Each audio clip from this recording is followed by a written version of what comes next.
Te levantas por la mañana, vas al cuarto de baño, te miras al espejo y te haces la pregunta: ¿qué soy? ¿Soy yo una persona que puedo gestionar vivir en incertidumbre?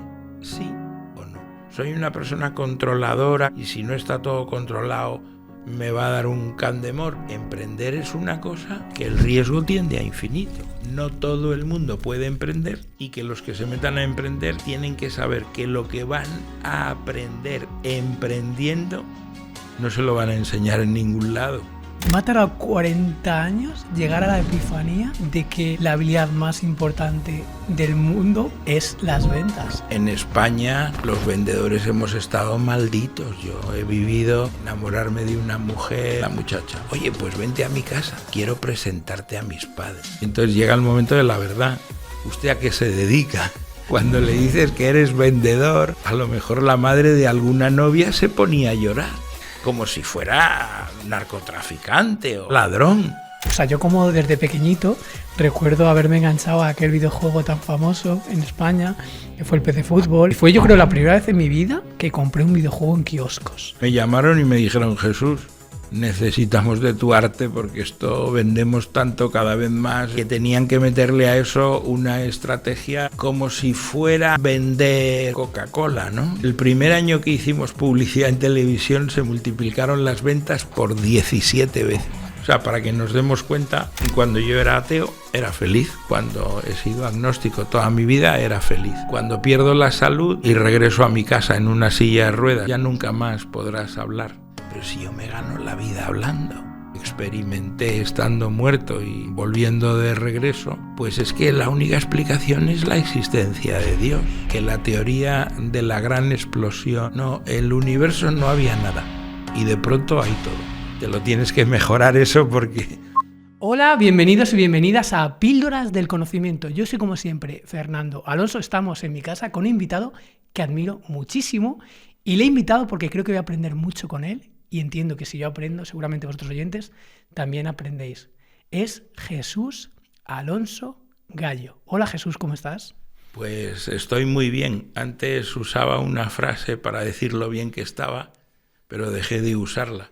Decía: estoy tan bien que si estuviera mejor me daría un infarto. Y entonces me dio un infarto el 1 de enero de 2023. Entonces ahora digo que estoy estupendísimo, que estoy de maravilla y que vivo en el agradecimiento y no vivo en la queja. De haber vuelto a nacer casi, ¿eh? Sí, Sin el casi. Volví a nacer en el mes de octubre del año 2008. Mira, antes de que te presentes, que lo que quiero es que nos digas quién eres y por qué estás aquí, voy a decir a los oyentes que estamos grabando en vídeo, lo podéis ver en YouTube si queréis, y vamos a hacer un podcast doble, es decir, vamos a grabar en vídeo y audio, y luego cuando acabemos nos vamos a ir a pasar un ratito y vamos a hacer un episodio en audio un poquito más corto y más personal, ¿vale? Así que los que queráis escuchar el audio, os dejo en la descripción para que lo descarguéis. Jesús, ¿quién es Jesús Alonso Gallo? Pues mira, yo creo que soy un vendedor venido a más. O sea que yo soy un vendedor en esencia. Estudié periodismo en la Universidad Complutense de Madrid. Me gustaba la idea de ser periodista, pero antes de ser periodista estuve en el bachillerato y luego en COU y en la universidad también. Estuve en una compañía de teatro universitario que se llamaba TAEDRA, Taller de Estudio Dramático. Y entonces era actor de teatro. ¿Con qué edad? Me lo pasaba bomba desde el bachillerato, pues a lo mejor empecé en tercero y después yo creo que fue COU, el año anterior a COU y después primero y segundo de la facultad. Eso para mí era impresionante, ser actor. Y luego me di cuenta que ser actor y ser periodista estaba conectado. Luego me puse a vender. Cuando ya empecé la universidad, pues por la mañana era vendedor de seguros en una empresa y por la tarde estudiaba periodismo. Y yo dije, coño, es que ser vendedor, ser actor y ser periodista es lo mismo, desde ángulos distintos. Entonces yo, cuando me dicen, pues defínete, pues soy un vendedor. Eso es lo que soy, un vendedor.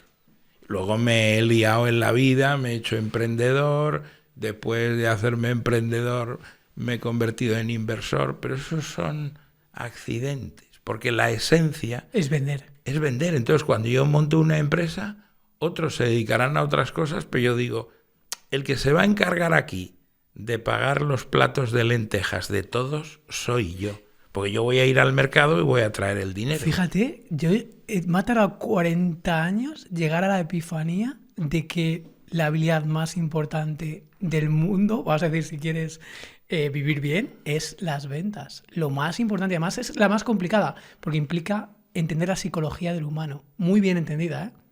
Bueno, en realidad hay una cosa que políticamente no es correcta, pero yo, como me dedico a eso, a no ser políticamente correcto, pues dices, analiza la humanidad. Vamos a ver las dos profesiones más antiguas de la humanidad. La prostitución es uno de los oficios más antiguos. Y ser vendedor igual, es lo mismo. O sea, surge la civilización humana vertebrada en ciudades, nace el comercio, y el comercio conlleva que hay vendedores y prostitutas. Dice, pero hombre, ¿pero cómo dices eso? Pues lo digo porque es verdad. Sí, literal. Entonces, en España, los vendedores hemos estado malditos. Yo he vivido episodios vitales de enamorarme de una mujer, entonces avanzar en la relación y decirme a la muchacha, oye, pues vente a mi casa, que quiero presentarte a mis padres. Y yo saber lo que va a pasar. Entonces voy a la casa, conozco a los padres, súper educado, y entonces llega el momento de la verdad. ¿Usted a qué se dedica? Entonces cuando le dices que eres vendedor, a lo mejor la madre de alguna novia se ponía a llorar, como si fuera narcotraficante o no sé, o que fuera ladrón.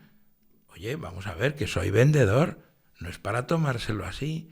Hija mía, qué desgracia, ya podrías haber buscado, yo qué sé, un médico. Entonces tenemos un problema en España y en la cultura, se ve en la cultura latina, mediterránea y latina, que los vendedores son personas de mala vida, que se dedican a engañar. Y resulta que los vendedores y vender es servir, es justo lo contrario. Entonces, pues, no sé por qué pasa eso, pero nos iría mucho mejor si en eso tuviéramos la cultura anglosajona, donde el vendedor y después de eso el empresario es la figura a admirar. O sea, toda la población siente deseos aspiracionales de tener un iPhone y de ser empresario. Y en Europa del Sur esto no está bien visto. No resuena tan bien. Y Jesús, te quería preguntar, para que a lo mejor algún oyente no te conoce, para saber un poco tu historia, porque a mí, o sea, yo como desde pequeñito recuerdo haberme enganchado a aquel videojuego tan famoso en España, que fue el PC Fútbol, que luego hicisteis versión del Real Madrid, del Barcelona, para el Calcio, para la Apertura, recuerdo todo aquello. Y fue, yo creo, la primera vez en mi vida que compré un videojuego en kioscos. Increíble. O incluso por correo postal, no recuerdas al principio. Luego también sé que derivaste y montaste restaurantes.com, lo vendiste y ahora tienes un modelo de negocio que se parece un poco el tuyo y el mío, incluso a otra gente que tenemos amigos en común, Irra Bravo, Monje Malo, etcétera. Yo sé que ahora ya la última iteración es eso, que vives en tu casa tranquilamente, tienes tu correo diario, tienes tu membresía, ganas mucho dinero, muy cómodo haciendo lo que te gusta, pero quiero que nos lo cuentes un poco cómo fue esta evolución y entrame ahí en lo de PC Fútbol, ¿cómo fue aquello? Que a mí me fascina este asunto, ¿eh? Y cómo hiciste la estrategia de capilaridad de venta, eso me fascina. Pues en realidad PC Fútbol surge y toda la autoría, todo el valor de ese inconmensurable negocio está en manos de las personas que tienen el valor de verdad, que son los hermanos Ruiz. Entonces, Pablo Ruiz lideraba la gestión de esa empresita. Víctor Ruiz era un hombre de tecnología, un programador hecho a sí mismo. Nacho Ruiz se dedicaba al diseño gráfico y hacía los gráficos de los videojuegos. Y después Gaby Ruiz entra para ofrecer la idea de crear un producto basado en el fútbol. La idea era ver que en Inglaterra había otras soluciones, otras alternativas que no eran un simulador realista de fútbol como FIFA o Pro Evolution, ¿no? O Pro Evolution Soccer, donde tú estás moviendo a los jugadores, tal, y eso es como intenta ser muy realista. Entonces ese camino estaba vetado y entonces la aproximación alternativa era hacer un manager. Un videojuego donde tú pudieras tomar las decisiones como si fueras un entrenador. Con esa semilla eso evoluciona y luego no es que solo seas entrenador, es que puedes ser el presidente de la institución y entonces haces una parte de business game. Pero en la parte de entrenador y de tener toda la base de datos con toda la información de todas las estadísticas Era al brutal detalle. la base de datos, ¿cómo la fuisteis perfeccionando con los años? Empezaron ahí a entrar periodistas especializados en periodismo deportivo y especializados en fútbol, y el talento acumulado en esa base de datos era de tal dimensión Sí. que los medios de comunicación la usaban como herramienta.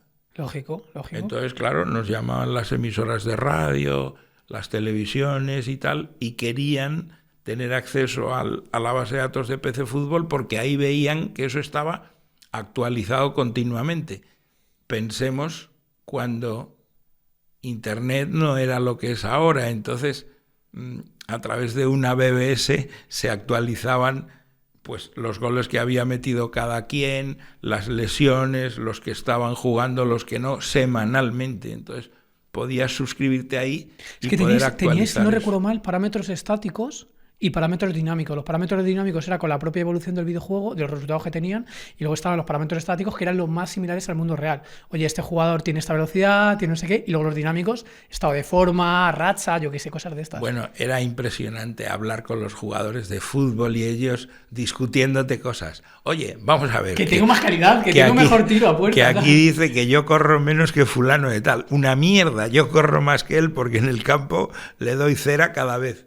Y entonces ahí tuneando eso fue impresionante. Entonces hubo una, como es en tema de esto de las galaxias y los planetas, todos los planetas se alinearon y el talento de todos esos hermanos Ruiz se unió a una persona clave que fue Carlos Abril como programador líder de todo eso.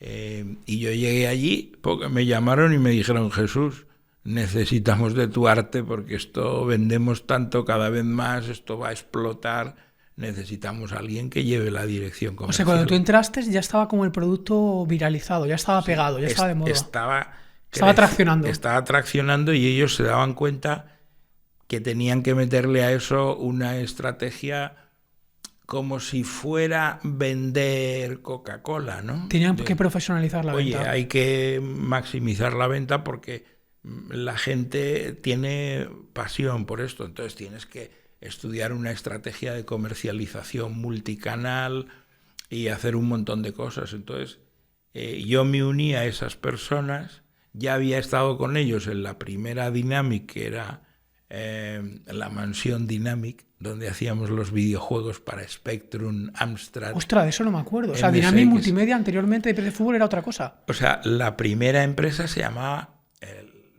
Dynamic y entonces la sede se llamaba la mansión Dynamic. En vez de hacerlo como en Estados Unidos en un garaje, ellos montan esto en la casa de sus padres en una pequeña buhardilla. Entonces yo subía por las escaleras y me ponía ahí a trabajar con ellos. ¿Dónde estaba? ¿En Las Rozas, quizás? Eso estaba en Boadilla del Monte. Entonces desde ahí empezamos. Pues yo me encargo de las ventas. Ellos les venía yo muy bien porque yo era mayor de edad. Ellos no eran mayores de edad. Entonces, abrimos una cuenta en el banco, tal, y empieza el tema desde el principio. Esa empresa acaba desapareciendo. cada uno va por su lado y luego nos volvemos a juntar y me llaman, oye, que ahora tenemos Dynamic Multimedia, hemos vendido el 70% de la empresa al dueño de la editorial Hobby Press, nosotros tenemos el 30% y necesitamos un director comercial, y entonces yo fui para allá. Cuando fui para allá, el día que llego, el dueño de Hobby Press nos dice, pues vámonos a comer. Y entonces me voy con Pablo Ruiz, con José Luis Gómez Centurión, el dueño de Hobby Press, y yo, y vamos a comer. Al ir a comer, él ve que en mi coche, que estaba aparcado ahí, había un carrito de bebé. Y dice, ¿estás casado, Jesús, y tienes un hijo? Digo, sí. ¿Y tu mujer a qué se dedica? Digo, pues es una editora en la editorial McGraw-Hill americana. Ah, pues muy bien. Y entonces nos vamos a comer y dícele en la comida, lo he pensado muy bien. Pablo, tú búscate otro director comercial que yo quiero quedarme con Jesús. O sea, le robó. Y mi amigo Pablo Ruiz allí diciendo, pero este tío... Entonces dice, hombre, no me toques las narices. Bueno, pues al final llegamos a un acuerdo. Entonces yo empecé a trabajar 75% de mi tiempo para Dynamic Multimedia, 25% para Hobby Press, luego 50-50 y luego ya 25-75.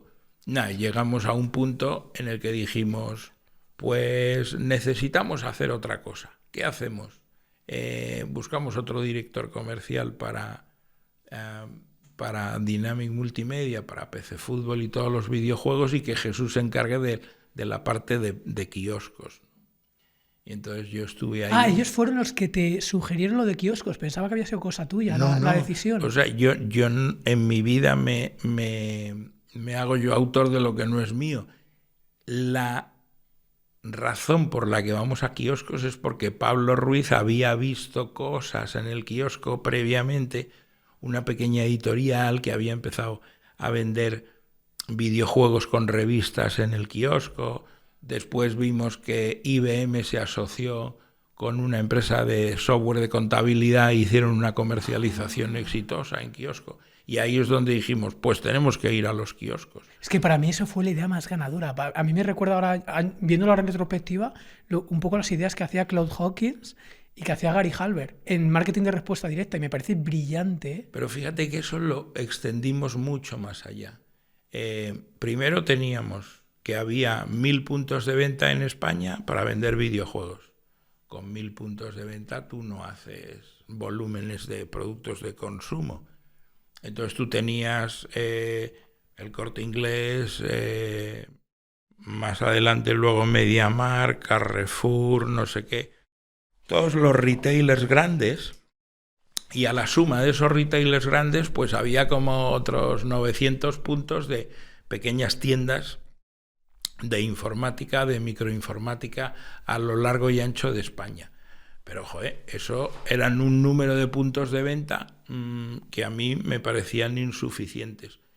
Llegamos a esa conclusión, si en el futuro vamos a hacer publicidad para ser un producto de consumo y eventualmente vamos a estar en la televisión o lo que sea, joder, pues tenemos que pensar en otras cosas. Y dijimos, pues el canal de kioscos es imprescindible. Había 29.000 kioscos en España en aquellos momentos. Entonces empezamos a segmentar para llevar los videojuegos no a los 29.000, lógicamente. Claro, en las distribuidoras de productos en kioscos tienen una ultra especialización, porque van midiendo lo que envían y lo que se vende, y lo que no se ha vendido es devolución y regresa. Entonces, no es lo mismo mandar videojuegos de PC Fútbol que valen 19,95 € a puntos de venta que están en barriadas donde hay gente de una extracción social muy baja que no van a tener el dinero suficiente para esto. Entonces, tú tienes que segmentar muy bien a qué puntos de venta vas, para que la venta sea la mayor parte de lo que has distribuido y que la devolución sea lo más pequeña posible. Jesús, entonces, ¿cómo fue ese proceso de, oye, pues podemos distribuir en 1.000 puntos de venta finales y pasamos a mucho más, porque había 29.000 kioscos, creo que también lo hiciste en MediaMarkt, no sé si PC Componentes de aquella época. Sí, en realidad, entre lo que se denominaban entonces tiendas de informática, que había un montón de pequeños negocios en cada ciudad de España que te vendían ordenadores, te vendían impresoras, te vendían lo que fuera y también videojuegos. Pues luego los grandes retailers, el Corte Inglés, Carrefour y todos estos, pues entre todos sumaban como 1.000 o 1.100 puntos de venta. Y eso era muy poco. Los kioscos tenían 29.000 kioscos en España, pero no distribuíamos en los 29.000, llegamos a un acuerdo con una distribuidora para llevar los videojuegos a los kioscos. Nos dimos cuenta que el llegar a miles y miles y miles de puntos de venta era imprescindible para poder ir a televisión. Entonces el dato que yo tengo en la memoria, que espero que esté bien, es que el primer año que hicimos publicidad en televisión se multiplicaron las ventas por 17 veces respecto al año anterior. O sea, para que nos demos cuenta de cómo son las cosas. Fíjate, me gusta eso que acabas de decir, porque vengo de leer esta semana, hay un libro que se llama Launch de Jeff Walker, que ya ha escrito hace años. Ah, sí. Tiene un pasaje del libro que se me quedó grabado, que es: los anuncios son el santo grial de cualquier negocio.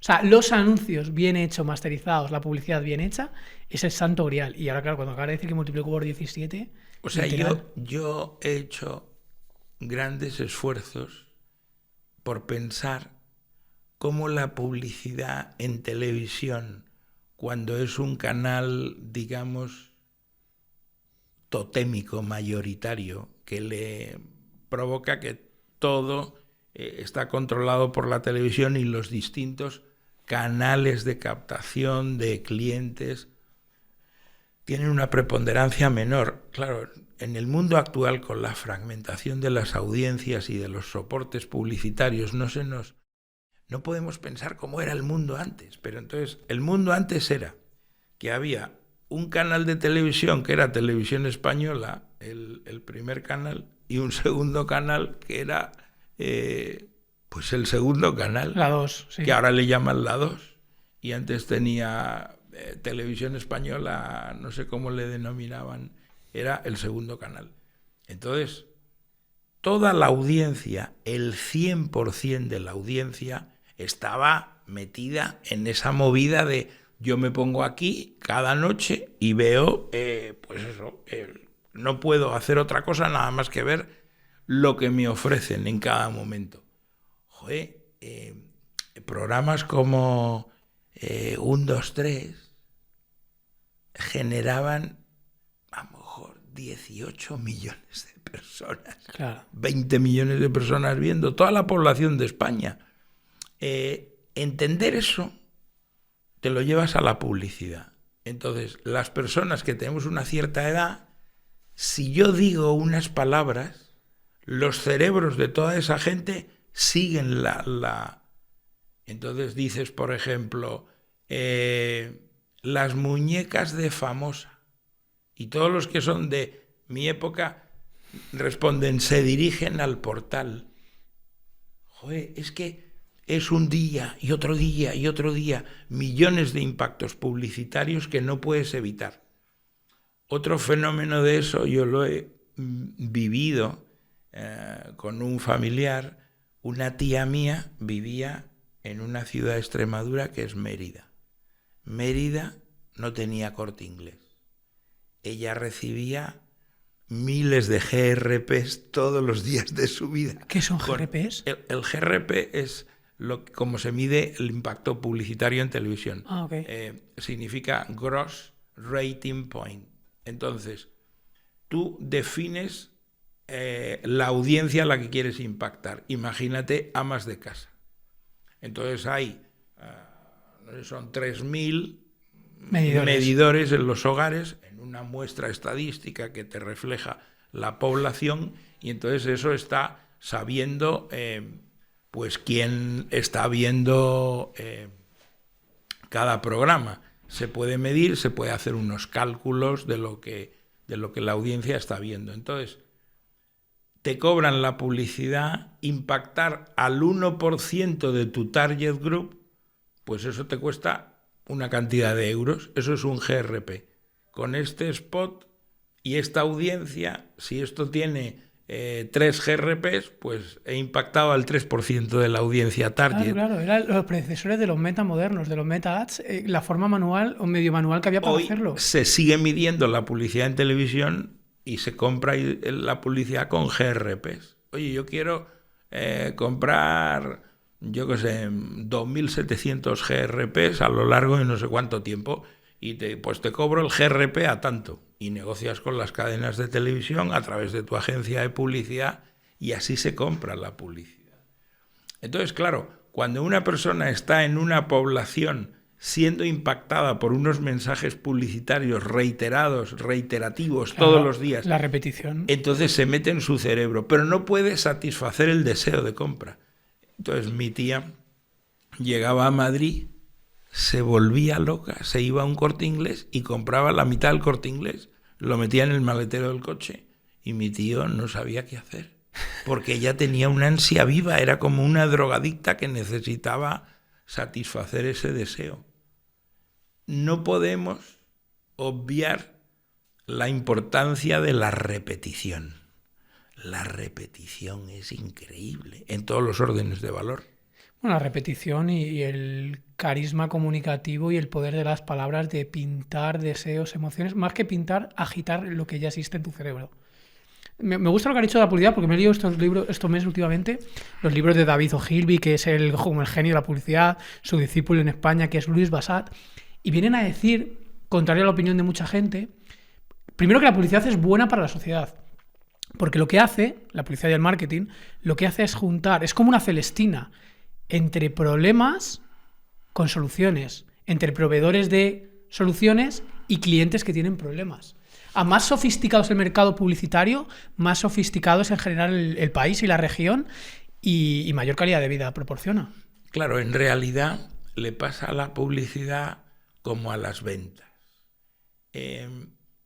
Hay maneras de vender deshonestas. Claro. Y hay formas de hacer marketing y publicidad deshonestas.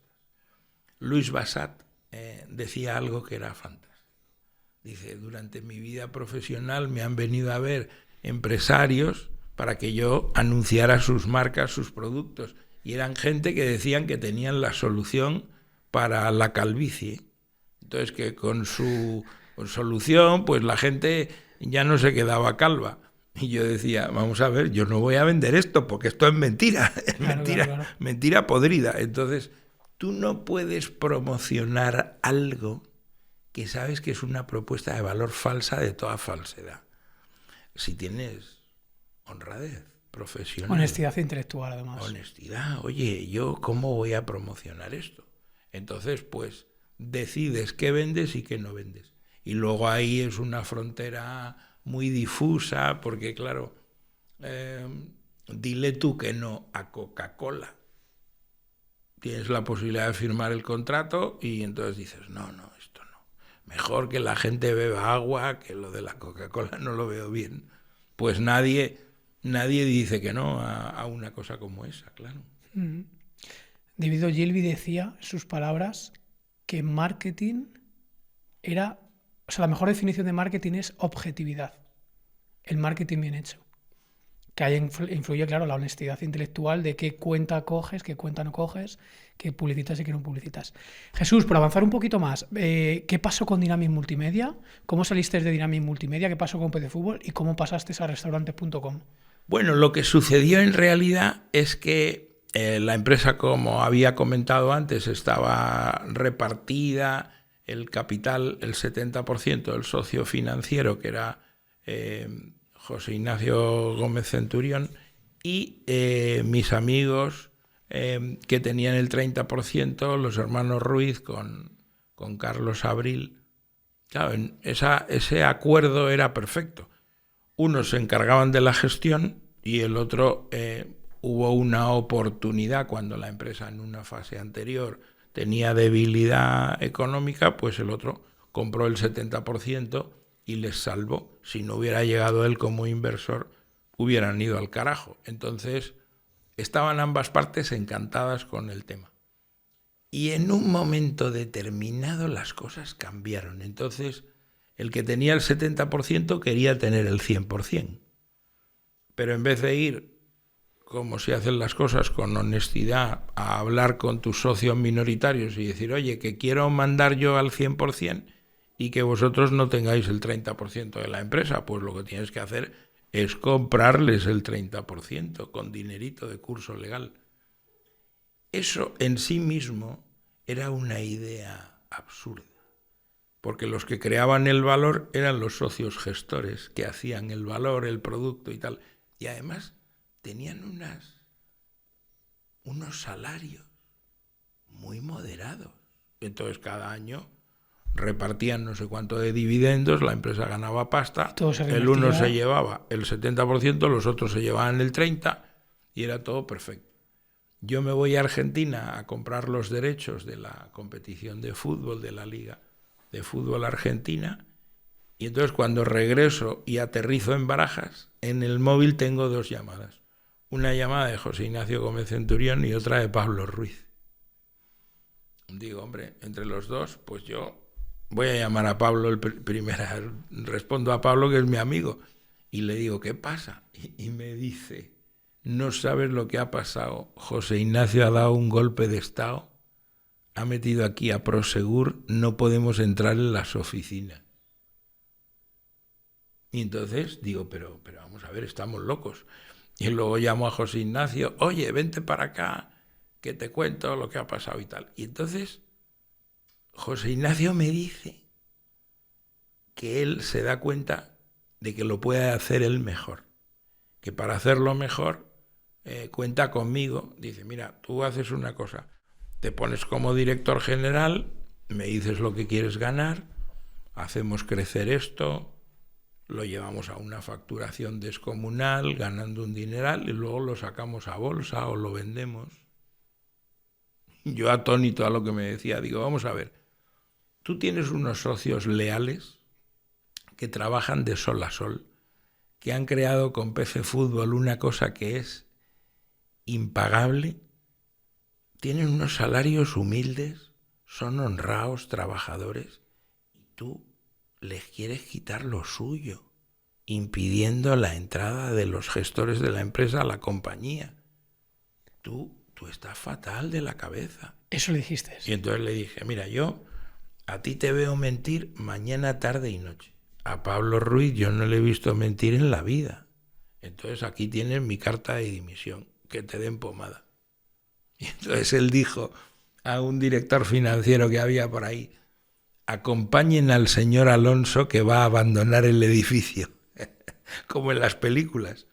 Entonces, claro, me voy a mi despacho con un espía ahí, cojo la foto de mi mujer, las cosas estas, lo meto en el maletín, me inspeccionan el maletín, me dicen, dame las llaves de tu coche, pum, dame la tarjeta de crédito Visa de la empresa, hasta luego y tal.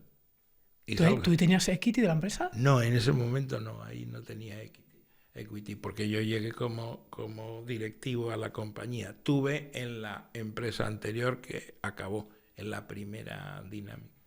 Entonces, ¿qué pasó? Pues que me fui con una mano delante y otra detrás. Entonces mis socios empezaron, o socios porque luego lo fuimos, amigos, empezaron un proceso con los abogados para decir, oye, tú no me puedes a mí quitar mi 30% por la cara. Tuvieron ahí su pleito con sus abogados y al final, antes de llegar a los tribunales a un largo pleito, el otro accedió a comprar ese 30% por una cantidad de dinero que a los otros les pareció bien y con una cláusula que ellos no podían hacer ningún videojuego de fútbol. Entonces él toma el control de eso, de todos los empleados y tal, y pone a su hija como directora general. Su hija había estudiado su carrera, económicas, empresariales, lo que fuera, había hecho un MBA en el Instituto de Empresa y le suelta a ese muerto. Claro, ellos piensan que si tienen a todos los empleados van a construir el valor, pero las empresas tienen alma. Entonces, el alma de esa empresa era los fundadores, los cofundadores de la compañía. Evidentemente, de allí empezaron a salir personas, claro, este tipo les multiplicaba el sueldo por 2 o lo que fuera para que no se fuesen. Pero enseguida la gente veía que eso no tenía ni orden ni concierto y se iban pirando. Entonces se quedó con una empresa sin alma, él empezó una deriva personal mala y este señor se acabó suicidando. No me digas. Así terminó la cosa. ¿Cuánto tiempo después? No sé cuánto tiempo pasó, pocos años. Como decía mi padre, quien mal anda, mal acaba, ¿eh? Entonces hubo ahí algo de hacer un mal y entonces viene el karma y se cobra su tributo. Luego mis socios me llamaron y me dijeron, oye, como tú te has ido con una mano delante y otra detrás y ahora creamos una nueva empresa, la aportación de capital que hacemos entre los 5, pues tú tu dinero no lo tienes que poner tu dinero porque bastante has hecho con lo que has hecho. Entonces creamos una empresa, 5 personas, 3 hermanos Ruiz, Carlos Abril y yo, a partes iguales. ¿Y esa fue? Y esa fue FX Interactive. Luego, al pasar de los años, yo tuve diferencias irreconciliables con mis socios de toda la vida. Empezamos a ver las cosas distintas y yo les vendí mis acciones a ellos. Y luego ellos, a los 2 años, quebraron. ¿Se puede contar un poco por encima cuáles son las diferencias, sin entrar mucho en detalle quizás? Bueno, en realidad era un tema de dirección estratégica, de hacia dónde llevas la compañía. Teníamos una compañía de videojuegos que hacía videojuegos para PC y las ventas de videojuegos para PC estaban bajando, las ventas de videojuegos para consolas estaban subiendo. El negocio de las consolas no queríamos entrar en él porque tú no tienes el control ni las decisiones. Entonces tú llegas, haces un videojuego, tienes que pedir permiso a Nintendo para que te lo apruebe, tienes que pedir permiso a Sega, tienes que pedir permiso a Sony y luego a Microsoft para diferente. Xbox. Y tienes que hacer adaptaciones para cada plataforma. Para cada plataforma. Entonces tú no tienes el control, te pueden decir que sí o que no, te cobran unos royalties onerosísimos, no tienes la libertad de que yo escribo un videojuego para PC, pongo el precio que me da la gana, yo no tengo que pagar a nadie ningún royalty, ni costes de fabricación carísimos. Y esa es la diferencia principal a nivel estratégico de cómo distribuyes el propio producto. En realidad todo se basa en ese modelo de que pagas o no pagas por hacer contenido. Luego la distribución es lo mismo, sean videojuegos de PC o sean videojuegos Bueno, me refiero a la plataforma, o sea, Sony, Nintendo o Claro, PC. que tienes que hacer diversificación, los costes de desarrollo son mucho más altos. Claro. Entonces eso está, digamos, metido en un mundo de grandes corporaciones. Y luego, todos los que desarrollan videojuegos para las plataformas de consolas, el mercado se divide en 2 sabores. Hay empresas que son estudios de programación de videojuegos y publishers, los ¿no? estudios, claro. Y los otros son los publishers. Entonces Electronic Arts pues es un publisher, Activision es otro publisher. Esos publishers tienen a su vez estudios internos y estudios externos que son contratistas. Entonces claro. Hay desarrolladores de videojuegos independientes que se ofrecen a los grandes publishers para firmar un contrato y desarrollar un producto y los otros se encargan de la comercialización y el marketing planetario. Entonces el estudio recibe una cantidad de dinero anticipado y luego unos royalties por unidad vendida. Así está vertebrado el mercado. Y es curioso que en los últimos tiempos uno de los más grandes del mundo, Electronic Arts, se ha vendido al capital de los países árabes. Bueno, hace poquito, ¿no? Hace un mes quizás, por ahí. Muy poco, y es un intento que está haciendo en Arabia Saudita para tener el hub de de videojuegos más grande del planeta Tierra. Y fíjate, en el caso de Electronic Arts se da un poco el principio de Pareto como pasa en todos los negocios. O sea, y pasaba con Dynamic Multimedia, que al final yo creo que el 80% seguramente de los beneficios de la PC Fútbol, apostaría que en Electronic Arts el 80% igual vienen de FIFA también. Sí, o sea, yo no me bajo las cuentas de Electronic Arts desde hace muchos años, que ya no estoy en el sector del videojuego, pero estoy convencido que tenían una dependencia relevante de FIFA. Seguro. Pero no del 80%. Bueno, porque también estaba el NBA, similares. Tienen ahí su diversificación, pero vamos, que seguro que el 60% de la cuenta de resultados la hacían con FIFA y el 40% con todo el resto del catálogo, seguro. Seguro. Y si no con el FIFA, con el motor de FIFA que seguro usaban para el resto de videojuegos, de deportes, baloncesto, hockey, etcétera. Segurísimo, porque al final usan el mismo motor. Avanzando un poquito más, sales de Dynamic acaba al final pues falleciendo tiempo después por ciertas equivocaciones de surfear tendencias, malas decisiones, pérdida del alma, pérdida de la cultura. La clave fue eso, o sea, ¿quién hace la siguiente versión de PC Fútbol? ¿Por qué el mercado te la tira a la cara? Porque no está el alma, no están las personas que saben. Y más problema, yo creo que incluso hasta se equivocaron en la estrategia de precios, yo creo, también. No, ellos siguieron con PC Fútbol al mismo precio. Tiraron ofertas muy agresivas, luego tiempo después. Claro, ellos destruían valor de percepción, por lo menos para mí. Cuando ya ves que no vendes, pues entonces tienes que tirar el precio para saldar. Pero es el harakiri, ya es la destrucción de marca masiva. El harakiri. Pero en realidad es que tú haces un producto, imagínate, Colacao. Y entonces llegan otros gestores y cambian la fórmula del Colacao. Y entonces los que han coleccionado sus papilas gustativas durante milenios el sabor de un Colacao, cuando le dan la nueva fórmula, sabe a pis de rata. Pues tú te cargas el producto. Si tú cada año PC Fútbol le daba a la gente, o sea, la gente era amor lo que sentía por ese producto. A mí me han abrazado más los hombres de este país por haber estado involucrado en PC Fútbol que por cualquier cosa. Me ven en una conferencia, me dan un abrazo, tío, lo que yo he podido disfrutar con PC Fútbol. Es una cosa de locos. Es como algo que tienes épico cuando eras un niño y te traían los reyes un Scalestri. Marco, y estaban ahí con los coches, con el Scalestri. Pues el PC Fútbol es igual.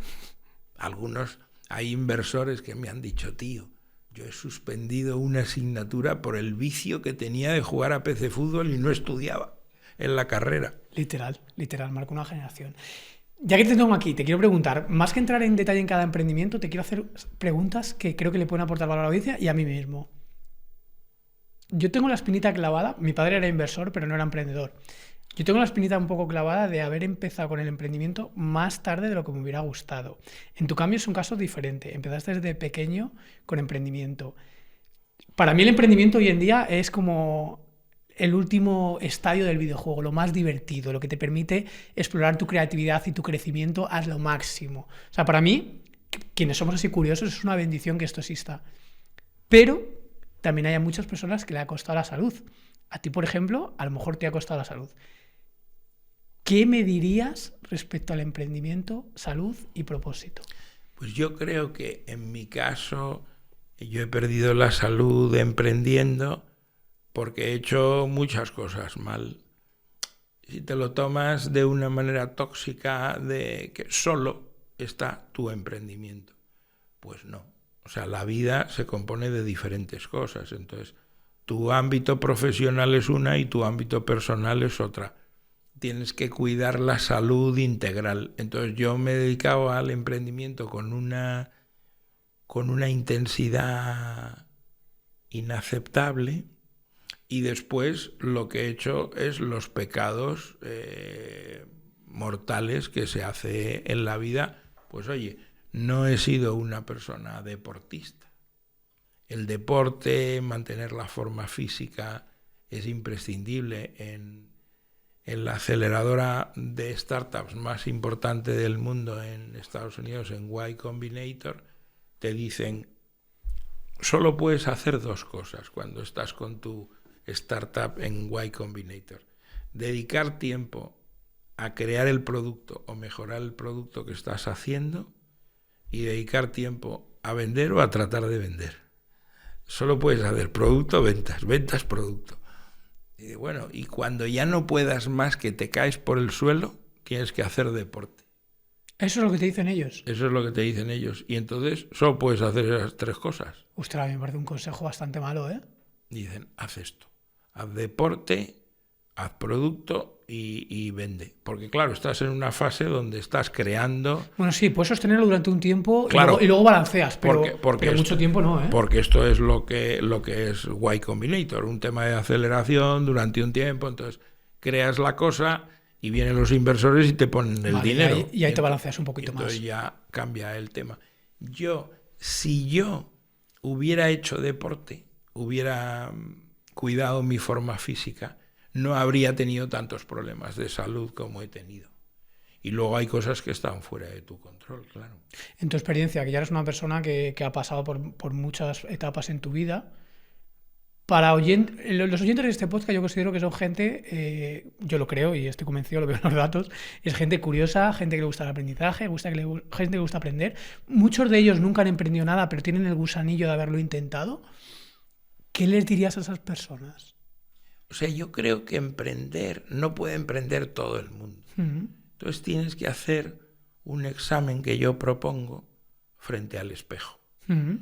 Te levantas por la mañana, vas al cuarto de baño, desnudo, te miras al espejo y te haces la pregunta, ¿qué soy yo?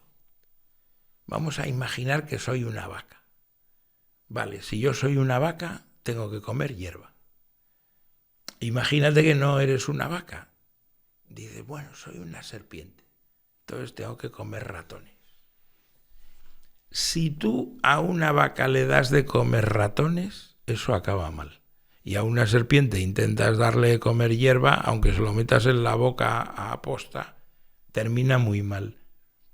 Somos cada uno lo que somos. Entonces, en el emprendimiento es como decir, me hago un examen. ¿Soy yo una persona que puedo gestionar, vivir en incertidumbre?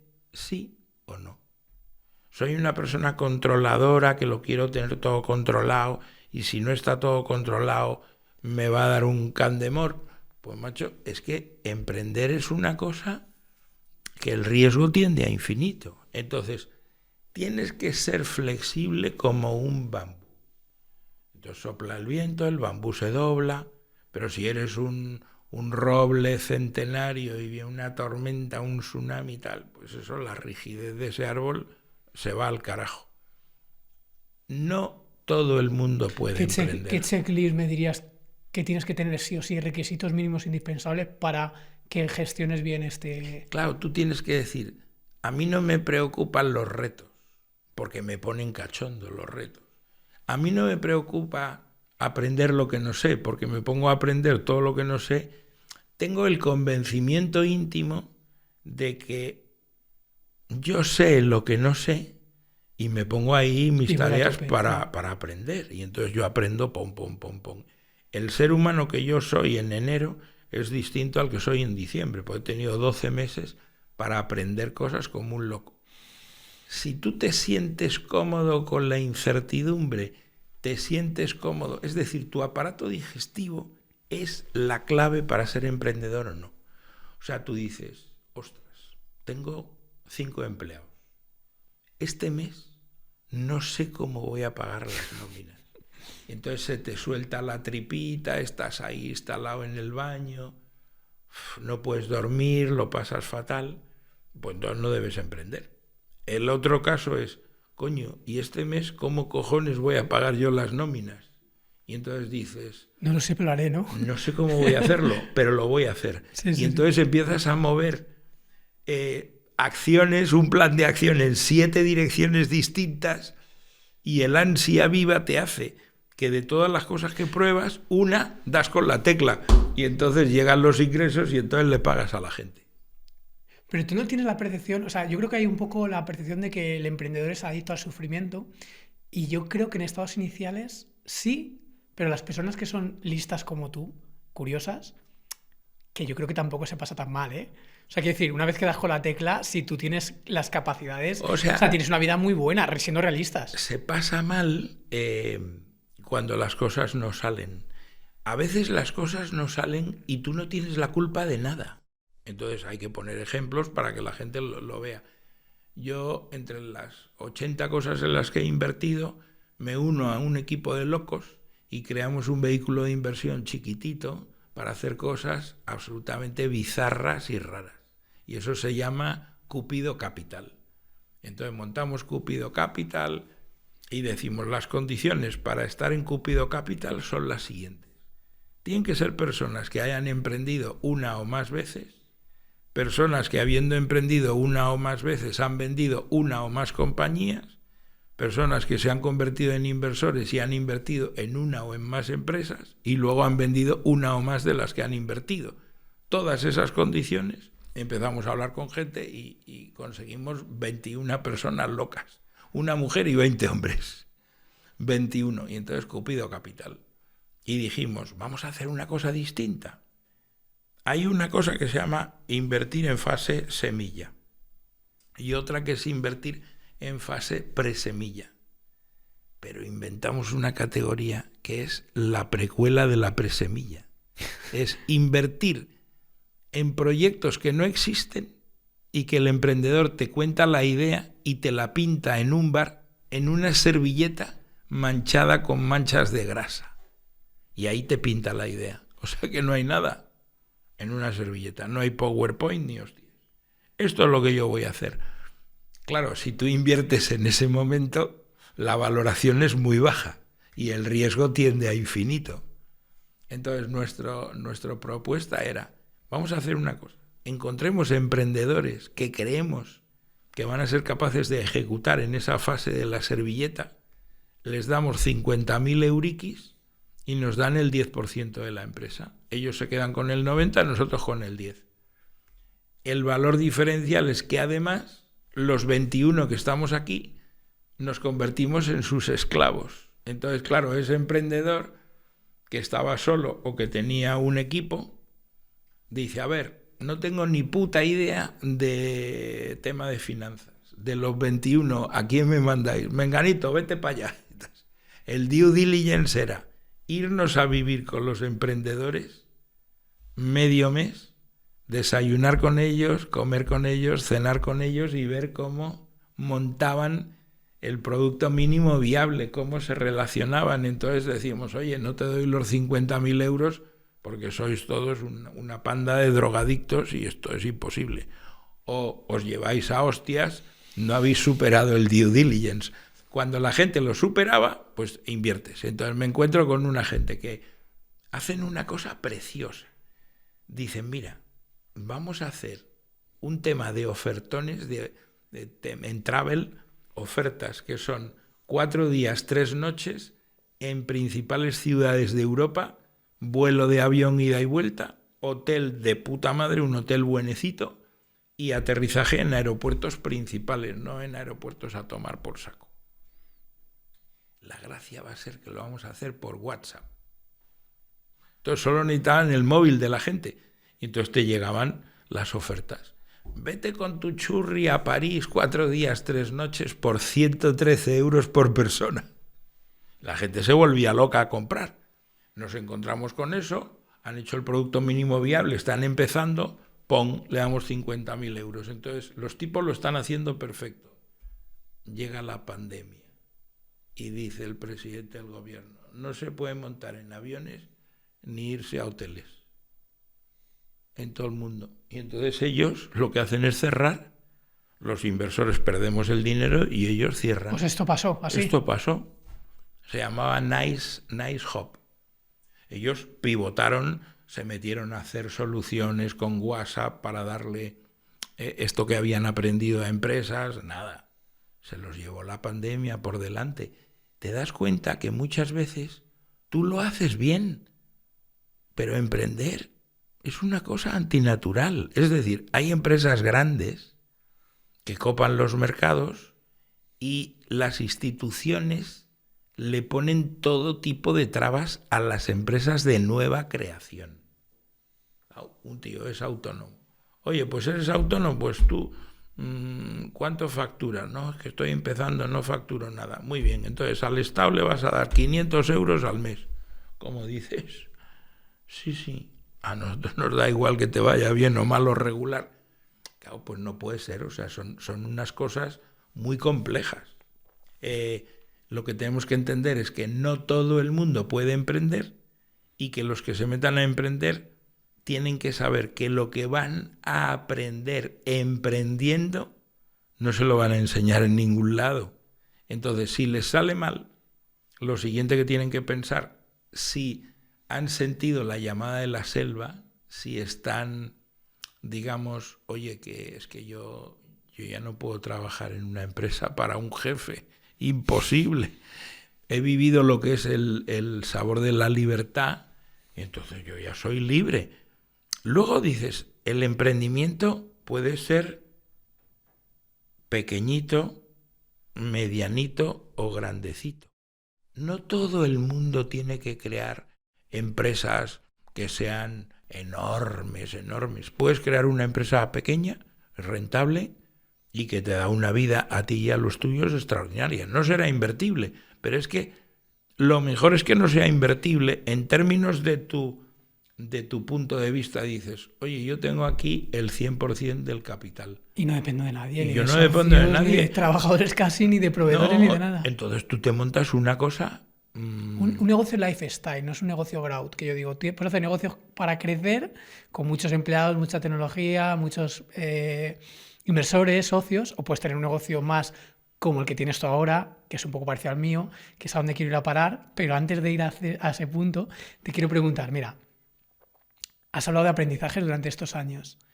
Para ti, ¿qué sería lo que creías que era correcto durante muchos años de tu vida y en estos últimos meses o años dices, ostras, ojalá lo hubiera sabido antes, ojalá lo hubiera dicho diferente? Bueno, no sé, en los últimos tiempos, yo creo que más tiempo atrás descubrí que la gestión del dinero tiene una importancia radical y que todo el mundo tiene que saber que la palabra ahorrar está en la letra A, que es la primera del alfabeto, y luego invertir es la letra I, que está mucho más adelante. Entonces, para invertir primero tienes que ahorrar.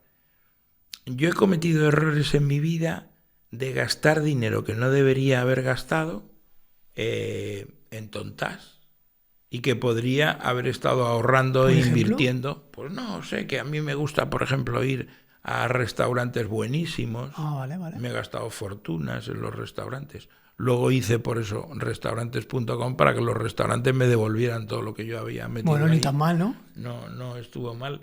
Veo que estoy en un debate permanente con mi hijo para hacerle entender que la diferencia entre dedicar una parte de lo que gana cada mes a ahorro a largo plazo y no hacerlo es que es como ponerte a fumar hoy en día, en vez de cigarrillos de tabaco, meterle ahí 17 venenos adicionales y estar fumando eso. Es muy importante entender el tema del ahorro. A ver si estás de acuerdo conmigo, porque estos son los aprendizajes que he tenido con los años. Es de asignación de dinero. Yo he conocido muchos emprendedores que son buenos emprendedores, pero no son nada buenos inversores. Entonces, ellos se autoconvencen que la mejor inversión es 100% en su propio negocio. Porque aparentemente da más crecimiento. Sí, puede dar más crecimiento, pero te da menos diversificación y menos antifragilidad. Yo con el paso de los años me he dado cuenta que hay que reinvertir en tu propio negocio para que aquello coja velocidad de crucero, que puede ser incluso pagar anuncios, para que crezca tu lista. Luego hablaremos sobre esto. Para mí me parece muy importante. Reinvertir en tu negocio una parte. Otra parte la tienes que sacar fuera a inversión en inmuebles cotizadas como tú quieras, indexados, porque eso es lo que te da libertad y da tranquilidad y es más fácilmente heredable.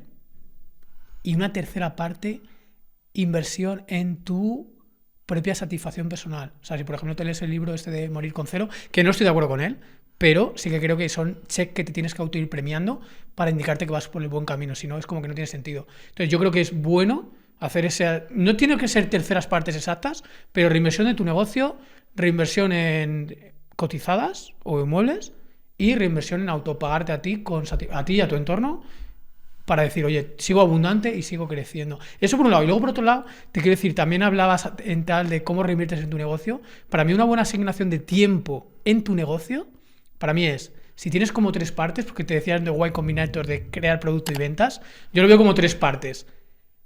Tienes que dedicar de tu tiempo dedicado en tu trabajo, en tu negocio, es una tercera parte creación de producto, una tercera parte ventas, conversión, generación de relación, y otra tercera parte prospección. Prospección es generar oportunidades, llenar tu lista.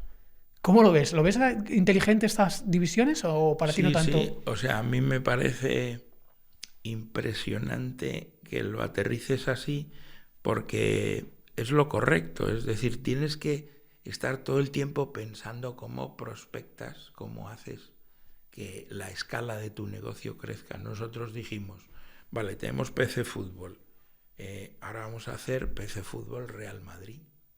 Producto. Vamos a hacer PC Fútbol Barça. ¿Cómo podríamos maximizar el resultado para PC Fútbol Real Madrid? Lleguemos a un acuerdo con Marca, que sea Marca el que lo distribuya a toda su audiencia. Lleguemos a un acuerdo en Cataluña con la revista Sport. Joder, macho, eso fue maravilloso. Y dices, bueno, pero ¿qué más puedes hacer? Pues ahora vamos a firmar con la Real Federación Española de Fútbol. Y hacemos PC Fútbol Selección. Y ahora vamos a hacer Italia, y ahora vamos a hacer Argentina. Y en Inglaterra vendíamos los derechos.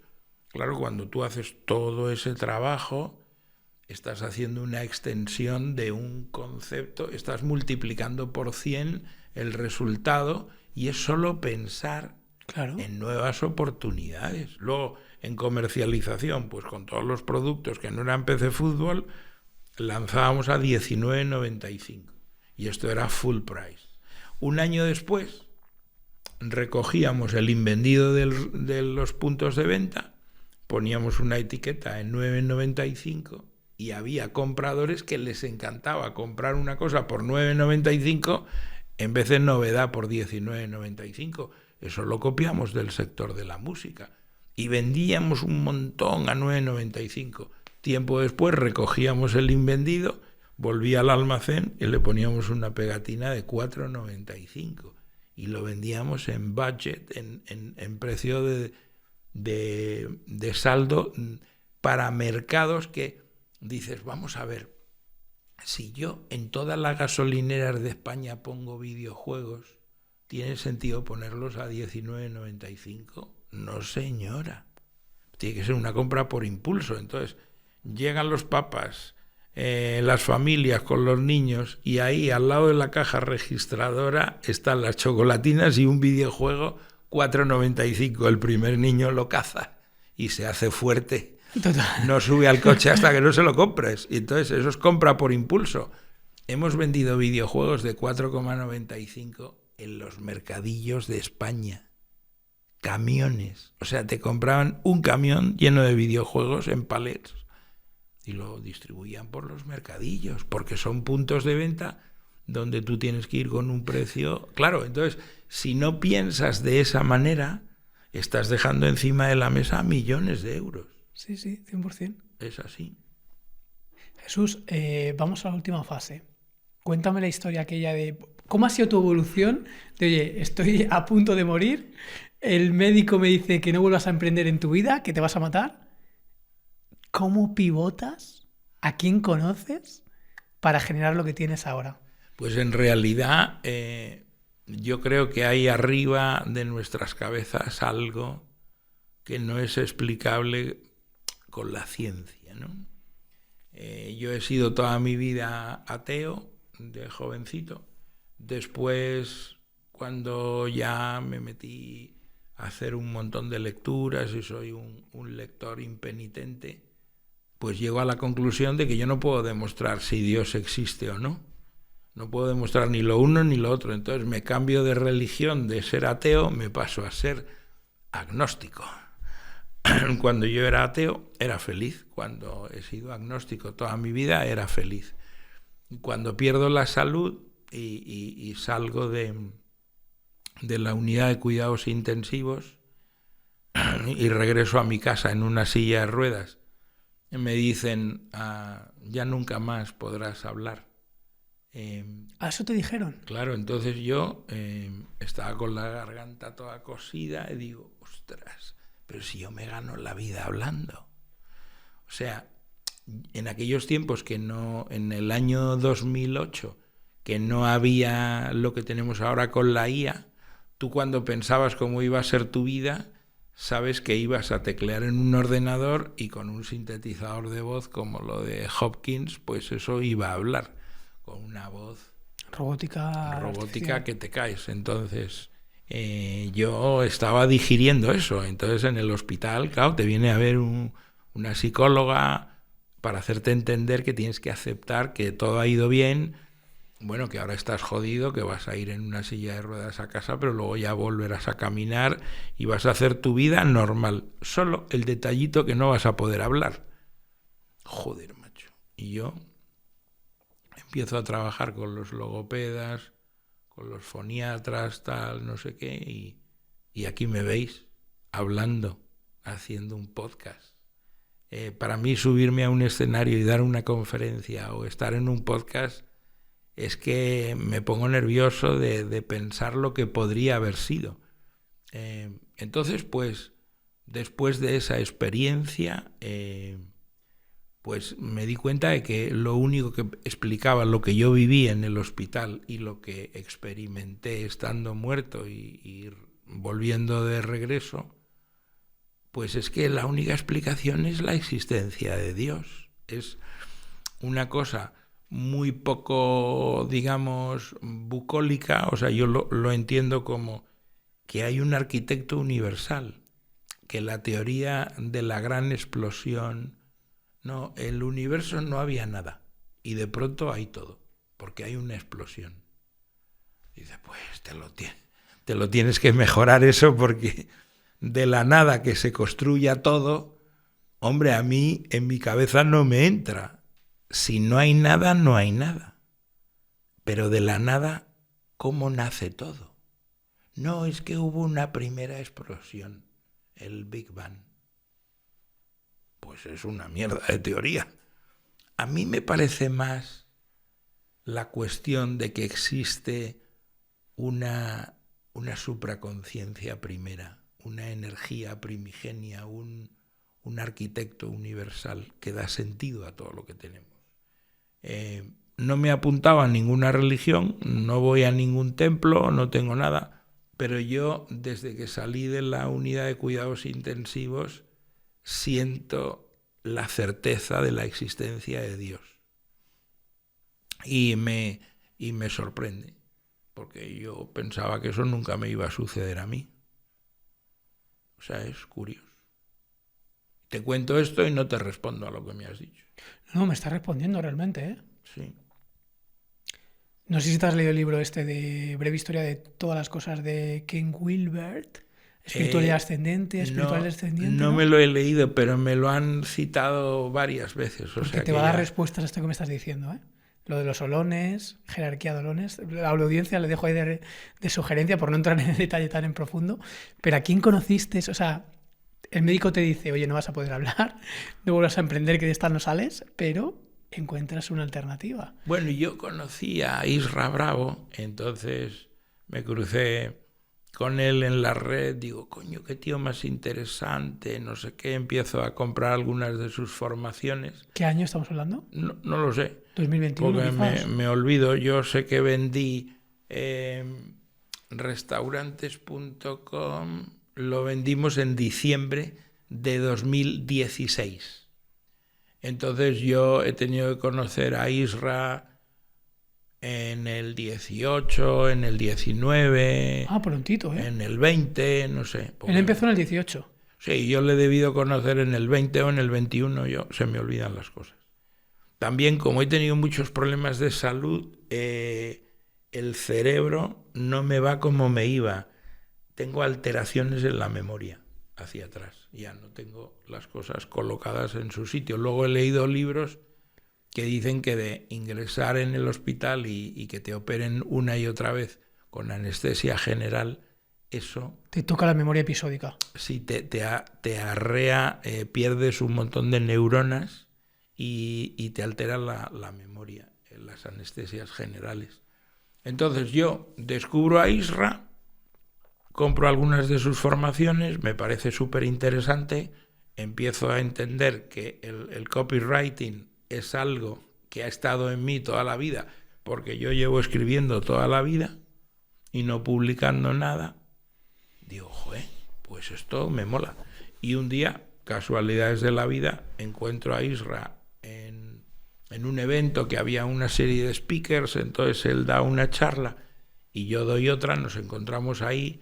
Hombre, yo le dije, tío, pues yo te sigo desde hace unos años y qué bien he comprado tus cosas. Y dice, bueno, pues ahora nos sentamos a comer y charlamos y nos conocemos. Y conectamos muy bien, nos hicimos amigos, y entonces nos vemos de vez en cuando y disfrutamos de nuestra amistad. Y yo le pregunté si tenía sentido pues que yo hiciera algo parecido a lo que hacía él con mis conocimientos. Y dice, pero vamos a ver, tío, tú has trabajado en 8 empresas que no eran tuyas como ejecutivo, como empleado, pues director comercial o director de marketing, atesoras una experiencia en 8 empresas dilatada. Después, como emprendedor, has hecho 4 empresas y has vendido 3. Y después, no contento con eso, has invertido como inversor en 80 startups. Unas se han ido al carajo, otras las has vendido con plusvalías. Tienes ahí un portfolio vivo que te promete una jubilación dorada.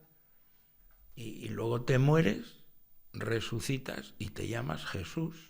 Lo tienes todo, tío. Haz lo que hago yo. O sea, móntate una membresía, pero ya. Y entonces me pongo a escribir cada día un newsletter, llevo jesusalonsogallo.com, es mi web, y ahí solo puedes hacer una cosa, darme tu mail, pues yo no hago otra cosa. Entras ahí, no hay nada, solo eso. Me das tu mail y a las 7 de la mañana yo te escribo un newsletter cada día, con la certeza de que te voy a contar cosas diversas de un acróstico que se llama FIVE. Felicidad, inversión, vida y emprendimiento. Entonces tengo una comunidad de gente que no tiene ningún interés ni por el emprendimiento ni por la inversión y le molan las cosas esotéricas y la vida después de la vida y el desarrollo personal y la espiritualidad y todo esto. Luego tengo otros que solo les interesa conocer lo que yo he aprendido como inversor y otros les interesa todo lo que sé sobre emprendimiento. Entonces hice una membresía que tenía una naturaleza y la he cambiado y ahora solo es preguntas y respuestas. Entonces la gente se da de alta ahí, paga 100 euros al mes y me tienen como esclavo digital, que esto es muy grande. Tú no les das clases, solo son preguntas-respuestas. Les doy una montaña de contenido que tienen ahí como 100 masterclasses como cursos grabadas. Son masterclasses grabadas de temas diversos del acróstico FIVE. ¿Y las tienes siempre disponibles en cuanto entran? En cuanto entran, llegan allí y se encuentran con 98. ¿Vale? Entonces empiezan a consumirlas lentamente. Y en el camino dicen, coño, Jesús se ofrece para ayudarme en lo que a mí me dé la gana. Entonces me escriben y me dicen, Jesús, pues tengo un startup tal, me pasa esto, no sé qué. Respuestas. Y entonces yo respondo. ¿Por texto? Entonces por texto. Entonces, claro, 100 euros al mes no le puedo hacer un plan de negocio. Yo no estoy ahí para trabajar para ellos en cosas. Lo que estoy es para darle criterio, para que me pregunten cosas concretas y yo le dé respuestas concretas. Un consejo de esos te vale. ¿Cuánto vale un consejo bien dado? Claro, entonces hay gente que dice, vamos a ver, es que esto es injusto, me dicen, es injusto que me hayas dado lo que me has dado por 100 euros de mierda y yo te he pedido estas cosas este mes. Entonces yo, claro, le digo a la gente, vamos a ver, que te ha costado 100 euros. O sea, no me pidas que trabaje para ti un mes entero por 100 euros y me mandes ahí 700 cosas, porque va a ser que no. Entonces la gente es muy comedida. Y luego eso tiene un límite. Yo tengo sitio para 210 personas. Dice, bueno, ¿por qué no 408? Dije 210. 210 multiplicado por 100 euros al mes, por 12 meses al año, eso da un cuarto de kilo. Y yo dije, coño, si esta gente tiene a bien transferirme a mí un cuarto de kilo al año y yo estoy en mi casa en calzoncillos escribiendo, no me parece mal. Y entonces mi mujer me ve ahí al lado y dice, así me gusta que escribas, que no enfermes y que no te vayas a enfermar. Y te iba a preguntar, Jesús, ya sé que va a parecer una pregunta muy rara, pero vienes de conocer a Isra Bravo. Isra Bravo viene de ganar, creo que más de un cuarto de kilo al mes. No, él está ganando ahora millones de euros. Claro. ¿Por qué conformarte con un cuarto de kilo, conformarte entre comillas, al año y no jugar a hacerlo al mes? No, porque yo dije, vamos a ver, si yo me imagino en mi cabeza, luego esto es como la teoría de los gimnasios. Yo digo, yo tengo ahí 210 personas, no puede entrar nadie más. Cuando alcance esa cifra que no he llegado, entonces es todavía más, hay más deseo. Vale. Entonces habrá más deseo de más gente. Yo digo, vale, entonces llego a 210. Yo he pensado, 210 personas planteándome cosas, unas me plantean, otras no me plantean, unos meses unas, otros meses otras.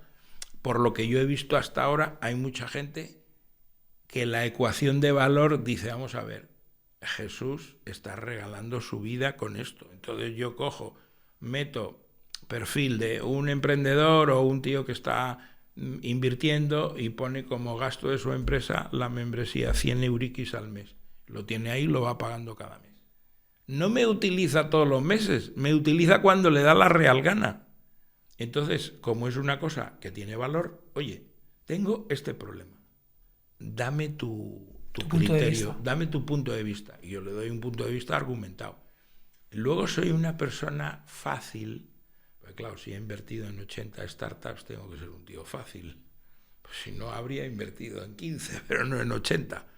Entonces hay gente que me dice, tío, estoy en la membresía y te quiero plantear este tema, pero yo te quiero pedir, por favor, que lo hagamos mirándonos a la cara con una videoconferencia. Digo, concedido, Claro, hay gente que después de una hora de estar juntos resolviendo temas gordos, ellos mismos se sienten en deuda conmigo y entonces dicen, lo que tú me has dado vale miles de euros, por lo tanto yo me voy a quedar aquí durante un año seguro. Entonces, 1.200 euros, 100 euros se convierte en 1.200. Y luego todo esto se gestiona con el sistema de mota de las gallinas que entran por las gallinas que salen. Joder, yo tengo ahí 210 personas, se van 10 un mes, entran 10 nuevas, perfecto, un mes se van 5, entran 5 y te quedas ahí. Dice, bueno, ¿por qué te quedas ahí? Me quedo ahí porque esa comunidad me da un montón de negocios lucrativos adicionales. Y de oportunidades, total. Claro, entonces llega alguien que está encantadísimo del resultado y me dice, Jesúsín, vamos a hacer una cosita, ahora me vas a ayudar a vender mi empresa. Bueno, entonces, claro, como tú has hecho empresas y las has vendido, pues me ayudas a vender la mía. ¿Cómo hacemos esto? Y yo digo, muy fácil, yo te ayudo a vender tu empresa y te cobro el 5% de lo que te paguen. Claro, si vendes una empresa por 20 millones de euros y yo emito una factura por el 5% de 20 millones de euros, a mí me va bien. Entonces no quiero más de 210 personas. No, si es que si lo piensas, la propia membresía puede ser como parte, a ver cómo lo explico, como mitad del funnel en el sentido de que te permite captar nuevas oportunidades, incluso si hicieras como Isra que hace directos cada 15 días, esos directos son una oportunidad de hacer un webinar de venta, de presentar nuevas oportunidades, con lo cual haces cross-selling, o sea que puede ser, hay que verlo en su conjunto. Yo tengo que cuidar la cantidad de tiempo que entrego. Claro. Ese es el riesgo, yo me muero. Claro. O sea, yo lo que me pasa es que me muero todo el tiempo. Entonces, lo que no puedo hacer es soltar una cantidad de energía que luego vienen mis médicos y dicen, ya nos estás tocando las narices. Tengo que ser comedido. Es el riesgo de la membresía, ¿eh? Como no lo hagas bien diseñado, te puede comer la vida, claro. No, entonces eso no puede ser. Claro. Entonces yo estoy feliz y encantado con el modelo como lo tengo ahora, y como no paro de hacer cosas, me he metido en una movida divertidísima con 2 personas, que son don Rodolfo Carpentier, que es el tío número 1 en la historia del emprendimiento y la inversión en España, que cumple ahora 82, me parece, en diciembre, 82 años. Néstor Salvador Boichenko, que es un hombre increíble argentino que lleva muchísimos años en Bilbao, y él tiene 65 años, ha hecho un libro estupendo que te pasaré la reseña para que lo vean tu audiencia.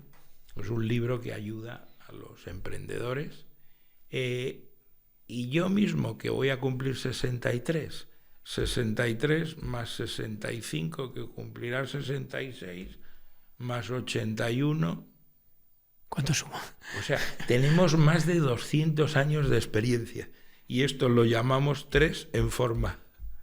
Claro, cuando tú ves llegar a dar una conferencia 3 tíos de esta edad, esto lo he visto. Lo ves en LinkedIn, lo he visto, 3 sí, en sí. forma. Entonces, hemos inventado una historia. Os ha recomendado Irra Bravo alguna vez, creo, si no recuerdo mal. Sí, no me extrañaría, porque tenemos sí. muy buena amistad. O sea que Néstor, Rodolfo y yo conocemos a Isra Bravo. Entonces, como Isra es muy generoso, pues habrá dicho, estos 3 están haciendo tal cosa, apuntaros y tal. Y hemos hecho una suerte de masterclasses con un modelo que a tu audiencia le va a molar. ¿Cómo lo hacéis? Hacemos lo siguiente. Convocamos a gente interesada para que sean conejillos de indias y encima paguen. O sea, veniros que vamos a grabar una masterclass en vivo y en directo. Como la vamos a grabar y vamos a cometer errores, pues vamos a decir corta a los que están grabando y va a ser un cachondeo. Nos metemos en un hotel, a lo mejor 40 personas. Y le dais cera que no veas, ¿no? Pagan una entrada y entonces asisten allí y lo ven en directo. Claro. Nosotros les utilizando el método del caso, pero no el método del caso que se usa en las universidades, sino inspirados en eso, lo que hacemos es llevarlo al terreno de la experiencia y de los casos prácticos que hemos vivido en nuestras largas vidas como emprendedores. Joder, la gente le explota la cabeza. Estamos a lo mejor ahí 3 horas y de esas 3 horas luego grabamos una cosa de 1 hora y media. Entonces, todos los que han ido ahí y han pagado su entrada y les damos un cóctel y unas tapitas y un vinito y tal, y hacen networking, se van a su casa. Y luego sacamos un infoproducto que es esa masterclass grabada. Ellos firman, oye, pues que ceden el uso de los derechos de imagen por haber participado, y les regalamos la masterclass, que se la mandamos después. Entonces, la primera que hicimos era para segmentar mercados, entender lo que es un mercado, entender lo que es la segmentación de clientes, ver cómo cuando tú determinas el precio y estudias a la competencia, el estudio de la competencia para determinar el precio es una parte, pero intervienen mogollón de factores. Entonces, el caso que usamos, inventado, para enseñar todo eso, la gente, o sea, se le cae la mandíbula inferior al suelo, dicen, pero esto es increíble. Y ahora lo hemos repetido en un evento que ha habido en Málaga que se llama Gateway, y ahí hemos hecho la segunda masterclass, y la propuesta era cómo montar un departamento comercial con un montón de vendedores con costes fijos 0, legalmente. Claro, una propuesta de valor increíble. Pues la gente nos ha dicho de todo. En LinkedIn hay publicado un inversor que se llama Guillermo Soto, que está haciendo club de inversores y colabora con Pinama y tal. Este hombre ha dicho, lo que hacéis es de tal dimensión, es tan divertido, te hartas a aprender y a reír, que podríais llenar teatros. Y entonces ha venido un tipo y ha dicho, yo quiero hablar con ustedes, Porque claro, porque hay un tema de edadismo. Es decir, tú no esperas que 3 personas con esa edad comparten lo que saben. Pueden compartir lo que saben de una forma transparente, divertida, ágil, fresca. Dice, coño, estos tíos, unos viejos, que no van a contar, menudo rollo. Pues no, la gente joven ahí alucinando, la gente tomando apuntes como si estuviéramos en la universidad. ¿Dónde se puede comprar las entradas? ¿Dónde se puede comprar luego la masterclass producida? Entonces, 3enforma.com. Ahora tenemos la primera, ahí está todo. Vale 88 pavos, solo hay la primera. 88 euros, pero vale 88 euros hasta no sé qué día, que luego sube el precio. Y es o sea, tú te compras eso y el aprendizaje que tienes, o sea, cuando hemos hecho la precuela de esto, que fue encerrarnos con gente para darles una formación presencial de una tarde de un día y una mañana del día siguiente en un hotel, esto lo vendíamos por a lo mejor, yo qué sé, 1.500 euros, y nos decían, vamos a ver, o sea, en la tarde de ayer, en la mañana de hoy, 1.500 euros, me he comprado formaciones de 5.000 euros que eran una mierda, que no servía para nada. Y ahí yo les daba 3 horas, Rodolfo 3 horas y Néstor 3 horas. Les entregábamos 9 horas de lo que sabemos y alucinaban en colores. Vimos que eso funcionaba y ahora nos hemos ido a las masterclasses. ¿No tienes, Jesús, tú la percepción? Porque esto es algo que me ha pasado a mí también con los años. Yo al principio, claro, yo vengo del mundo universitario, de leer libros, de leer paper, no estaba tan habituado al tema de pagar a gente porque me hicieran consultoría o mentoría y tampoco tanto comprar formación. Y ahora que yo las hago, digo, joder, qué estúpido era, o qué mentalidad de escasez, la cantidad de tiempo y de conocimiento acelerado que me mete en la cabeza esto. O sea, es una ganancia de tiempo. Si es bueno, claro, también te puedes equivocar, pero si te fijas en quién tiene resultados, es que te acelera muchísimo. Yo creo que de las cosas que más me han servido en la vida han sido mis mentores. Claro. En cada momento he tenido uno, pero claro, se te cruza en la vida un mentor que te explica lo que es una empresa. Te lo aterriza. Macho, una empresa, tú ves los números de una empresa, los interiorizas aquí y dices, arriba del todo están los ingresos. Vale, entonces aquí tenemos los ingresos. ¿Qué le resto yo a los ingresos?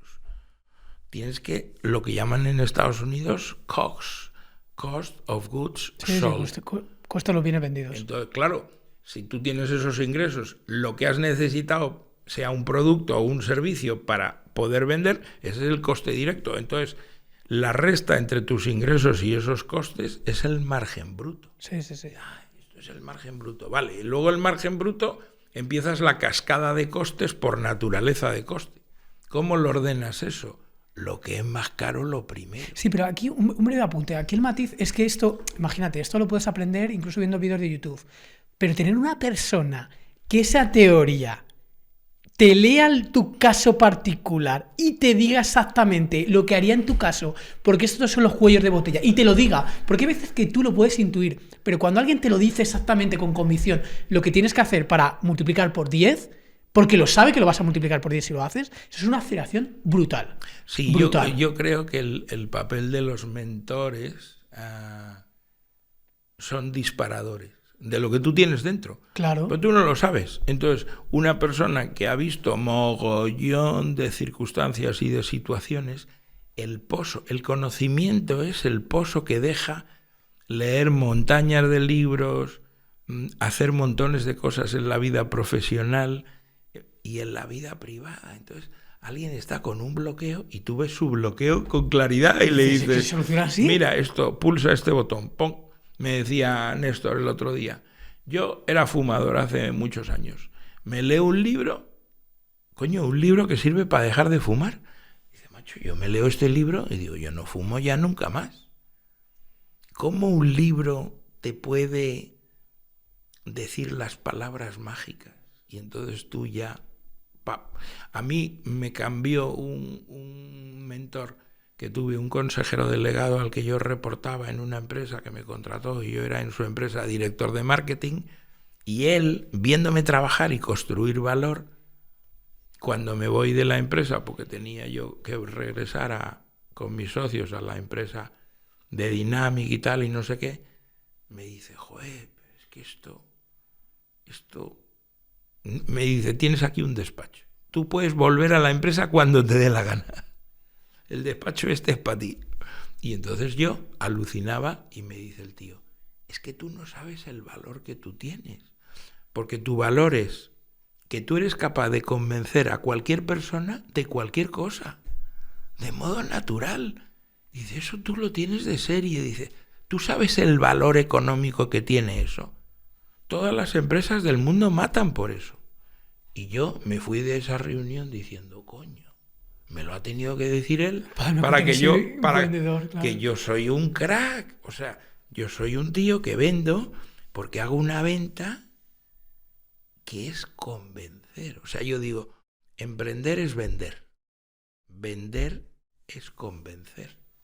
Y convencer, que viene del latín, es vencer en este caso con la palabra. Había una venta en el pasado que era con un bate de béisbol y le dabas al cliente hasta que ya tenía que firmar el contrato. Ahora tú tienes que convencer. Y entonces el cliente se entrega a ti y te compra porque está convencido. Entonces no hay fricción. Tal cual. Estoy totalmente de acuerdo con lo que acabas de decir, de vencer en el fondo es convencer con la palabra y pintar el beneficio, la transformación, la imagen mental del cliente. Decía Gary Bencivenga, que me gusta mucho, decía, la mejor publicidad es la que no parece publicidad. Eso es. Es el arte de la palabra. Yo me acuerdo de BMW. ¿Te gusta conducir? Es que me acuerdo de lo que yo viví con BMW para entender lo que es una marca. Tengo un bebé. Entonces agarro a mi bebé y lo pongo en mis piernas en mi BMW. Y entonces él juega con el volante desde chiquitito. ¿Y qué es lo que ve? El logotipo de BMW en el centro del volante. Él no se da cuenta, pero ve eso. Su cerebro dice, ya lo empieza a procesar. Estoy con mi papá, estoy en el coche de mi papá y entonces juego con el volante. Pasan los años, tal, empieza a hablar. Me ve leyendo actualidad económica. Yo estoy leyendo y en la contraportada está el anuncio de BMW y está el logo. Él va con el dedito aprendiendo a hablar, toca el logotipo que su cerebro ha visto años sentado en el volante en el coche y dice, papá. O sea, mi hijo ve un logo de BMW y dice papá. Claro, yo me caí de la silla, digo, pero la gente no se imagina la importancia que tiene el branding, la identidad de marca. Claro. Una marca puede instalarse en el cerebro de una mente que todavía no está construida, porque ha hecho una asociación. Yo veo ese ideograma, es un bebé, ha visto una forma con unos colores, tal, la identifica en una revista que está impreso y dice, esto es mi padre, papá. 100%. Eso es lo que le llaman el engrama cerebral, esa asociación entre ideas. Y lo decía además Louis Bassat, que me gusta mucho, cuando se habla de construir branding, él habla de la short list. Es cuando te plantea, por ejemplo, comprar un coche, que BMW te entre en los 5 posibles que están en la terna. Y eso se trabaja con publicidad, con repetición, con marketing hipnótico, que a mí es una forma de entrar en el cerebro. 100%.